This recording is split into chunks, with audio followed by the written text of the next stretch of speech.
1 Samuel 15, Samuel said to Saul, I am the one, or the Lord rejects Saul as king.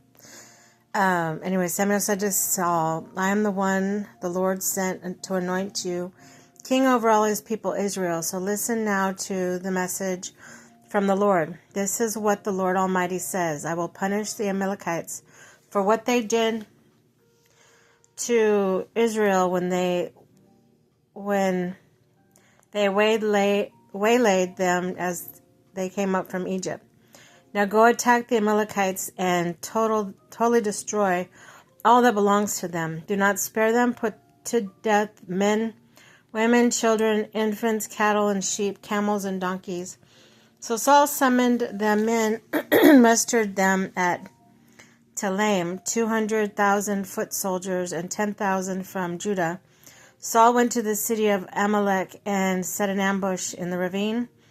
Then he said to the Kenites, Go away and leave the Amalekites so that I do not destroy you along with them.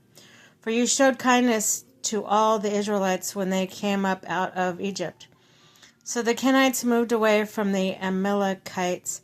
Then Saul attacked the Amalekites all the way from Havilah to Shur near the eastern border of Egypt. He took Agag, king of the Amalekites, alive, and all his people he totally destroyed with the sword, but Saul and the army spared Agag and the best of the sheep, cattle, the fat calves, the lambs, everything that was good. These they were unwilling to destroy completely, but everything that was despised and weak they totally destroyed. Then the word of the Lord came to Samuel. I regret that I have made Saul king because he has turned away from me and has not carried out my instructions. Samuel was angry and he cried out to the Lord all that night. Early in the morning, Samuel got up and went to meet Saul, but he was told Saul has gone to Carmel. There he has set up a monument in his own honor and has turned and gone down to Gilgal. When Samuel reached him, Saul said, The Lord bless you. I have carried out the Lord's instruction. But Samuel said, What then is this bleating of sheep in my ears?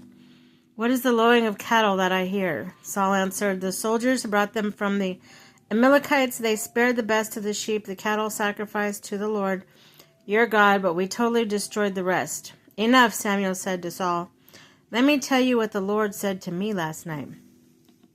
Tell me, Saul replied. Samuel said, Although you were once small in your own eyes, you did not become the head of the tribes of Israel. The Lord anointed you king over Israel, and he sent you on a mission saying, Go, and completely destroy those wicked people. The Amalekites waged war against them. Until you have wiped them out, why did you not obey the Lord? Why did you pounce on the plunder and do evil in the eyes of the Lord? But I did obey the Lord, Saul said. I went on a mission that the Lord assigned me. I completely destroyed the Amalekites and brought back Agag, their king. The soldier took sheep and cattle from the plunder, the best of what was devoted to God, in order to sacrifice them to the Lord your God at Gilgal.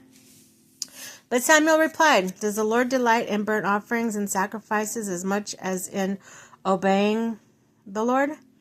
To obey is better than sacrifice, and to heed is better than the fat of rams.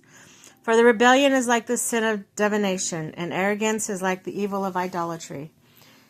Because you have rejected the word of the Lord, he has rejected you as king. Then Saul said to Samuel, I have sinned and violated the Lord's commands and your instructions. I was afraid of the men, so I gave in to them. Now I beg you, forgive my sin and come back with me so that I may worship the Lord.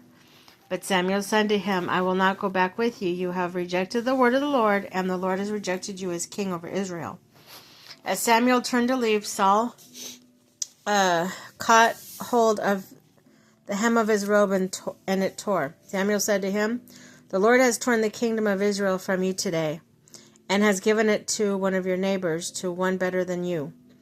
He who is the glory of Israel does not lie or change his mind, for he is not a human being that he should change his mind. And Paul replied, I have sinned, but please honor me before the elders of my people and before Israel. Come back with me so that I may worship the Lord your God. So Samuel went back with Saul, and Saul worshipped the Lord. Then Samuel said, Bring me Agag, king of the Amalekites. Agag came into him in chains, and he said, Surely the bitterness of death is past. But Samuel said, As your sword has made women childless, so will your mother be childless among women. And Samuel put Agag to death before the Lord in Gilgal. Then Samuel left for Ramah, but Saul went up to his home in Gibeah of Saul. Until the day Samuel died, he did not go to see Saul again, though Samuel mourned for him. And the Lord regretted that he had made Saul king over Israel.